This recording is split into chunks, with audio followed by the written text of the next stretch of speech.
Hi there, Gary here from the Australian Cleaning and Restoration Academy. Well, here's a bit of a tip about dehumidification.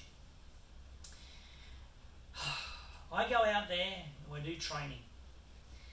And every time I go out to do training, this is how I start my training. I get $100 out of my pocket and I put on the table.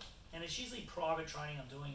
I'm going out to the people's establishment and they might have 20 of these or 20 of them or 20 of this other brand or 30 of this other brand or whatever.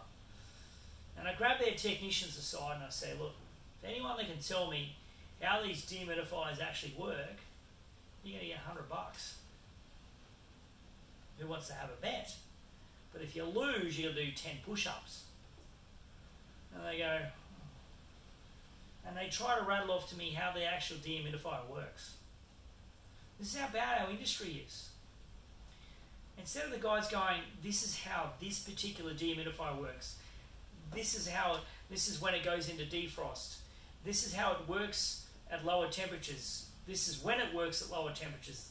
This one doesn't work at this temperature. This is when it cuts off at this temperature. This is how much water it pulls at this temperature, that temperature, this temperature, that temperature. This is how many grains it dries down to, or grams per kilo it dries down to at these certain temperatures. Then they actually know how the actual water removal process actually happens. That doesn't happen when I go and see people. They just go, oh, this is the on button, this is where you plug it into the power point, and this is where you turn it on. I go, well, okay, and then there's not really much maintenance either. People don't know how to maintain them. Oh, it's broken. Mate, the filter's probably dirty. And then all the filters, going in, and there's a tray, like this one's got a tray, and there's a filter, and then if that's dirty, it's going into a tray, and if that fills up with mud, then the pump won't work, because it's full of mud. So it needs to be cleaned and maintained regularly. So, do you really know about your dehumidifiers and how they work? Please contact us at the Australian Cleaning and Restoration Academy. We're here to help. We can help you, let you know how your actual equipment works. So, thanks for watching. Hope that's a good agitation tip for you to go, yeah, I don't really know how this one works or that one works. Like, here's an example.